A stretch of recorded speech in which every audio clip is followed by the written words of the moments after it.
돈독이 여러분 안녕하세요. 여도은입니다.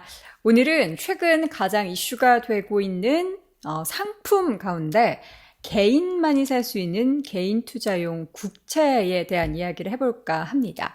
이 관련한 포인트들을 한 10여 가지로 정리를 해서 여러분들이 이 영상만 보시면 내가 요거 투자해도 되겠구나. 나는 어떤 방법으로 얼만큼 이 국채 투자 상품을 가입을 해야겠다, 청약을 해야겠다라는 생각을 정리해 보실 수 있을 겁니다. 그럼 영상 보시기 전에 좋아요 버튼 한 번씩 눌러주시고요. 돈 안 드는 거니까 눌러주세요. 그리고 구독 안 하셨다면 구독도 꼭 해주세요. 자, 이제 6월이죠. 개인만 살 수 있는 개인 투자용 국채의 첫 발행이 예정이 돼 있습니다. 여러분들 중에서는 이미 계좌를 만드신 분들도 있으실 거고요. 계좌 만들까? 나도 국채 투자 한번 해볼까? 아니면은 나의 아이들을 위해서 요 방법으로 증여를 해볼까? 돈을 모아볼까? 하는 많은 생각들을 하실 거예요. 그래서 과연 투자 가치가 있을지, 그리고 어떤 사람에게 이게 맞는 투자일지, 체크 포인트들은 무엇이 있을지, 장점만 있는 게 아니라 단점은 무엇인지 하나하나 정리해 보겠습니다. 그 정부가 개인 투자용 국채 10년물 1,000억 원, 20년물 1,000억 원, 총 2,000억 원의 발행을 6월 예정을 하고 있습니다. 그렇다면 이 개인 투자용 국채란 무엇인지, 국채면 다 같은 국채지 개인 투자용이 왜 따로 있는 건지 혹시 궁금하신가요? 궁금하신 분들을 위해서 설명드리겠습니다. 보통 이 국채라는 건 기관이나 외국인 투자자들의 상품의 전유물로 알려져 있어요. 물론 우리가 이제 ETF 상품을 통해서 혹은 은행에 가서, 증권사에 가서 이제 투자를 하는 경우도 있긴 하지만, 이게 국채에서, 한국은행에서 우리가 직접 거래를 할 수 있는 거는 없었거든요. 그런데 이제는 이것도 개인도 투자할 수 있게 개인 투자용으로 국채를 발행을 하게 됩니다. 쉽게 말해서 한국은행에 우리가 예금이나 적금 상품을 맞다이로 가입을 한다라고 생각하시면 쉽게 이해하실 수 있을 것 같고요. 가장 큰 특징 중에 하나가 수익금의 14% 분리과세가 된다는, 세제적으로 가장 큰 혜택이 있다라는 이 부분을 또 언급이 되고 있고요. 장기적으로 보면 노후 자금으로 혹은 자녀의 학자금이나 증여 목적으로 다양하게 활용될 것으로 현재 예상이 되고 있습니다. 판매 대행 기관이 한 곳밖에 없다라는 점도 특징적인데요. 미래에셋증권의 계좌를 따로 만들어야 한다는 점도 포인트로 가져가 두시기 바랍니다. 두 번째, 그렇다면 개인 투자한 국채 수익률은 과연 얼마일까요? 궁금하시죠? 지금 여기 숫자 보이시죠? 10년물 같은 경우에는 세후 기준으로 연평균 3.5%, 가상금리 0.15%를 더하면 3.7%가 되고요. 20년물 같은 경우에는 4.1%, 가상금리 0.3%를 더하면 4.6%가 되는 겁니다. 그러니까 예를 들자면 만약에 내가 5천만 원의 자금을 10년물에 한꺼번에 투자했다라고 하면 그 10년 뒤에는 7,200만 원이 되어 있다라는 거예요. 그래서 과연 나는 어떻게 투자를 해야 되는지 다양한 케이스들을 또 정리를 해보도록 하겠습니다. 미래에셋증권에서 이런 자료들을 많이 만들어 뒀더라고요. 그래서 상황 1, 나는 안정적인 노후 대비를 하고 싶어요 해서 40세부터, 제 나이네요.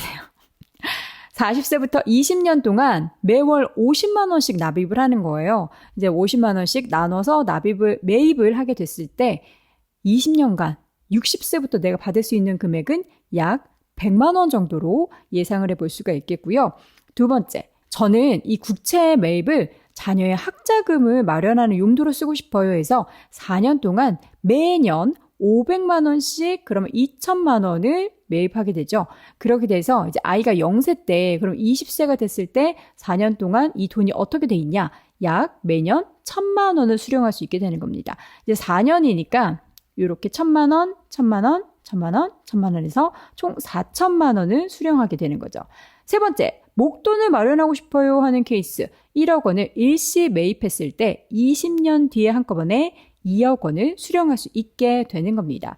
만약에 내가 100만 원씩 매달 20년간 투자를 하겠다라는 경우에도 보면은 지금 24년이니까 2044년이 되면은 20년간 그리고 208만 원의 연금처럼 이렇게 국채에 대한 수익률을 받을 수 있는 거예요. 그러니까 여러분들이 어떤 케이스냐에 따라서 내가 한꺼번에 국채를 투자를 할지 아니면은 나눠서 살지를 고민을 해보시는 게 좋을 것 같습니다. 원리금이 보장이 되고 그리고 가장 중요한 게 이제 절세 혜택을 가장 많이 언급을 하고 있는데 여러분 이미 계좌 개설은 시작이 됐어요. 그래서 여러분들이 원하는 그 뭐 지점에 가시던지 아니면은 온라인을 통해서 계좌 개설을 하시면 되고 6월에 첫 발행이 되기 때문에 계좌 개설 미리미리 해두시면 좋겠습니다. 개인 투자형 국채 투자 포인트 3가지로 간단하게 정리를 해드리자면 앞서 2번 이야기 드렸던 이자 소득이 14% 분리과세가 된다라는 거, 세금은 적게, 그리고 가상금리의 연복리까지 더해진다라는 거. 요거는 이제 만기까지 보유했을 경우에 해당이 되는 겁니다. 그리고 국가가 발행하기 때문에 그 원리금에 대해서는 보장을 해준다라는 그런 특장점이 있습니다. 그럼 정말 요거 이제 원리금 보장이 된다고 했잖아요. 정말 원금이 보장이 될까요? 여러분 어떻게 생각하세요? 보장이 될까요? 그러니까 우리나라가 망하지 않는다라는 가정하에서는 보장이 될 수 있겠죠. 대한민국이 망하지 않는 한, 국가가 파산하지 않는 한은 보장이 되는 겁니다. 국채는 이제 원래는 안전자산이라고 불리죠. 무위험 자산으로 분류가 돼 있어요. 그리고 국가채권을 발행할 때는 그 국가의 신용도가 참 중요한데 그 나라가 파산하지 않는다라는 믿음으로, 믿음과 그렇지 않을 거란 소망과 그리고 나라에 대한 사랑으로 투자를 하시는 겁니다. 어떻게 생각하세요? 20년 뒤, 10년 뒤 한국이 망할까요? 망한다고 만약에 생각하시잖아요. 그러면 국제 투자하시면 안 돼요. 국제 투자하시면 안 됩니다. 자, 그럼 4번째, 개인 투자형 국채와 일반 국채의 다른 점도 여러분 궁금하시죠? 만기에 차이점이 있더라고요. 만기에 원리금이 일시 수령되는 상품으로 보유기간 내 이자 지급은 없습니다. 그러니까 일반 국채와는 다른 점이 여기에서 발견할 수 있는 거예요. 이자 지급이 없고 그리고 중도환매 같은 경우에는 매입 후 1년 후부터 가능하고 그리고 소유권 이전 이 부분도 다릅니다. 그러니까 우리가 보통 이제 국채 금리가 내려가면 가격이 올라가서 이게 이제 반대잖아요. 그래서 금리가 떨어져도 나는 만기까지 가져가지 않고 가격이 올라갔으니까 그럼 나 이 가격 상승에 따른 차익 실현을 할 거야라고 생각해서 중간에 팔 수도 있는 거예요. 그런데 개인 투자형 국채는 중간에 중도 환매를 하게 되면 오히려 수익률이 적어져요. 적어지고 세제 혜택도 받지 못합니다. 그래서 가격이 올라갈 시에 가격 상승에 대한 수익 실현을 소유권 이전이 불가능하기 때문에 할 수가 없다라는 특징이 있어서 요거는 꼭 체크해 두시면 좋겠습니다. 다시 한번 정리를 쭉 해드릴게요. 매입 자격. 여러분들이 전용 계좌를 미래에셋증권에서 만드시면 되고요. 미성년자 포함한 거주자 모두 다 대한민국에 거주하는 분들이라면 가능합니다. 그리고 투자 금액은 연간 1인당 최대 1억 원, 최저 매수 가능 금액은 10만 원, 종목은 만기 10년물과 20년물 2가지고요. 그리고 적용 금리는 표면 금리와 가상 금리를 더해서 연복리를 적용을 하게 됩니다. 이거는 이제 만기 보유 시에는 가능한 거고 중도 환매 시에는 다릅니다. 세제 혜택은 이자 소득세 14% 분리과세 된다는 점, 이것도 총 2억 원까지 이것도 만기 보유 시에 적용이 되는 거고요. 중도 환매 되면은 요거 다 안 되는 거예요. 그리고 중도 환매 때는 매입 1년 후부터 신청이 가능하고 표면 금리에 단리를 적용해서 하고 분리과세를 미적용한다라는 점도 챙겨두시기 바랍니다. 자, 그러면 개인 투자형 국채의 세금은 어떨까요? 앞에서 분리과세 3번을 강조해 드렸습니다. 만기까지 보유 시, 요게 중요해요. 만기 보유 시 이자 소득이 분리과세 된다는 점. 만기 보유 안 나면은 분리과세 안 되는 거예요. 그래서 일반 채권하고 개인 투자형 국채는 뭐가 다른지 세금적인 측면에서 보면은 일반 채권 같은 경우에는 그 금융소득 2천만 원 초과 시에 초과분에 대한 누진세율이 적용이 되잖아요. 종합소득에 합산돼서. 근데 개인 투자형 국채 같은 경우에는 매입액 기준으로 2억 원까지 분리과세가 적용이 된다는 점 꼭 확인해 주시기 바랍니다. 그러면 나는 근데 국채 이게 뭔가 수익률이 좋은 것 같긴 하고 안전한 것 같긴 한데 과연 내가 물가 상승률을 반영했을 때 이거 그냥 국채 투자하는 게 맞나? 라는 생각을 하시면 요거 보시면은 이제 확 와닿으실 거예요. 이게 내가 그냥 현금을 가지고 있다라고 생각을 한다면 지금의 100만 원이 20년 뒤에 물가 상승률이 약 3.5%라고 가정을 했을 때 연평균 3.5%씩 물가가 오른다고 생각을 했을 때 이 100만 원은 20년 뒤에 50만 원으로 50% 가치가 뚝 떨어지는 거예요. 그러니까 지금 같은 돈으로 짜장면을 내가 100그릇을 먹을 수 있는데 이제 20년 되면은 20년 뒤에는 50그릇밖에 못 먹는 거예요. 예, 먹는 걸로 얘기를 하니 갑자기 짜장면이 먹고 싶네. 그래도 이제 또 국채 같은 경우에는 국채투자가 원금을 보장해 주니까 국채에 킵해 두는 게 현금을 그냥 가지고 있는 것보다는 이득이다라고 생각할 수가 있겠고요.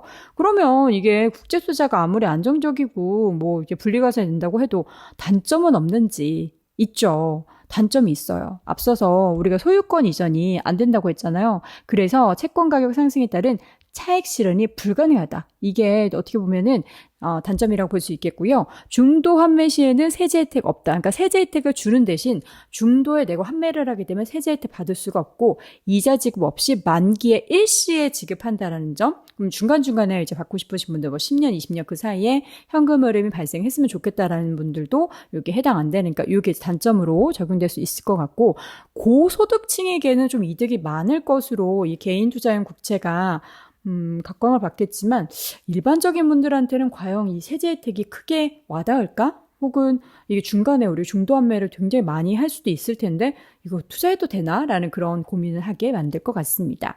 그래서 차라리 예금에 투자하는 게 낫지 않을까라는 생각도 하실 수 있어요. 그래서 은행 예금과 개인 투자용 국채를 비교를 한번 해보면 일단 국채 투자한다라는 거는 단기적으로 투자하시는 분들도 있지만 장기적인 관점에서 안정적인 투자를 일정 부분의 이제 정해진 수익률로 하겠다라는 분들이 많으실 거 아니에요. 근데 장기 투자를 원하시는 분의 관점에서 보면은 은행 예금 상품 같은 경우에는 그러니까 막 10년, 20년 이런 상품이 일단 없어요. 물론 내가 요거 1년 만기 적금해가지고 다시 1년 굴리고 이렇게 하면 되긴 하지만 귀찮죠. 예, 귀찮아요.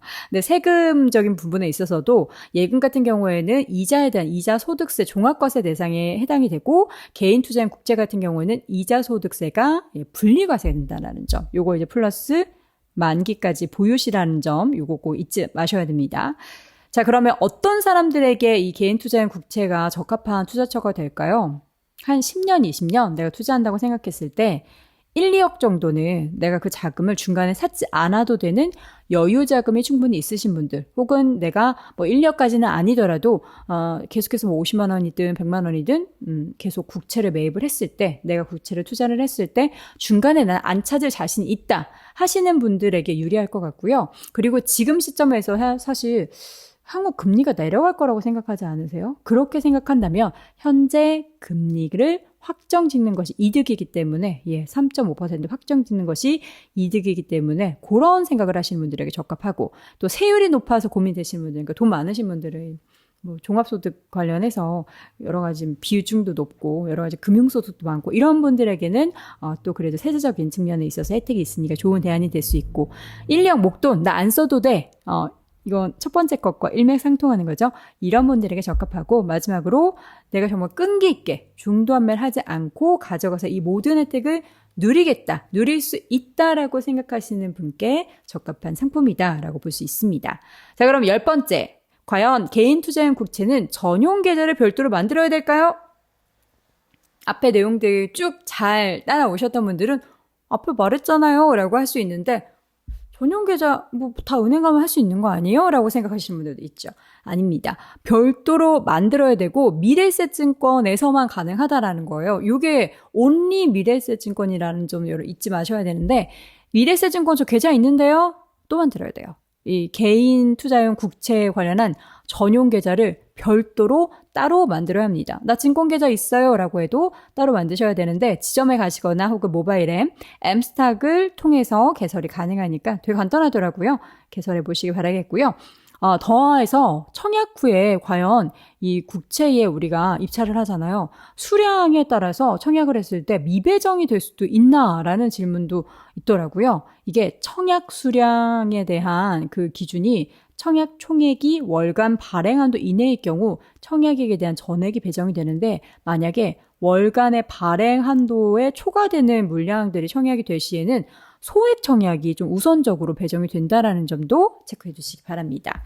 자, 그럼 한 번에 투자할 수 있는 금액 단위는 얼마일까요? 최소 10만 원에서 배수로 이렇게 올라가고요. 연간 1억 원까지 가능하다라는 거. 그리고 중도 환매를 했을 때는 만기 상환과 어떤 차이가 있는지 표로 한번 정리해 보겠습니다.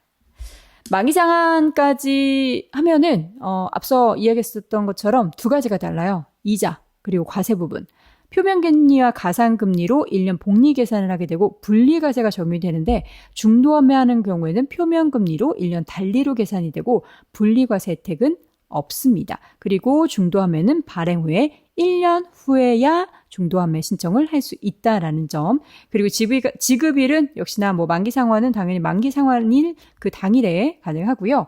그리고 만약에 법정 공휴일이 있고 뭐 이러면은 직전 영업일이나 직후 영업일이 지급된다라는 점도 체크해 두시고, 만약 중도환매를 한다 그럼 환매일 매월 20일에 요거를 환매를 받을 수 있다라는 겁니다. 자, 그럼 마지막으로 2억까지 분리과세는 언제까지 내가 이 매수하는 그 분량에 대해서만 가능한지, 사실 세법이 되게 자주 바뀌거든요. 현재 조세 특례 제한법상 올해 말까지의 매수분에 한해서 적용이 됩니다. 만약에 향후 세법이 달라지면은 이게 또 적용이 안 될 수도 있는데, 달라질까요? 이거 달라지면 안 되는데, 말 바꾸기 하면 안 되는데. 근데 어쨌든 이런 부분에 있어서도 2억까지 생각을 하신다면 이 내용도 체크해 보시고 1년에는 1억까지밖에 살 수 없다라는 점도 확인해 주시기 바랍니다. 보면은 이제 자녀분들의 증여를 2천만 원씩 10년 단위로 하잖아요. 요거 생각해서 하시는 분들도 있고, 아니면은 자녀들의 나중에 등록금 생각하셔가지고 요거 하시는 분들도 있고, 아니면 나의 노후를 좀 대비를 하고 싶다, 현금 흐름을 향후 이제 20년 뒤부터 좀 만들고 싶다 하시는 20대 분들도 요거 한 50만 원, 30만 원씩 한번 투자해 두시는 것도 나쁘지 않을 것 같다라는 생각이 듭니다. 근데 이런 분들은 다 모든 혜택을 누리려면 뭐다? 중도환매, no. 중도환매, no. 꼭 생각해 두시면 좋겠습니다.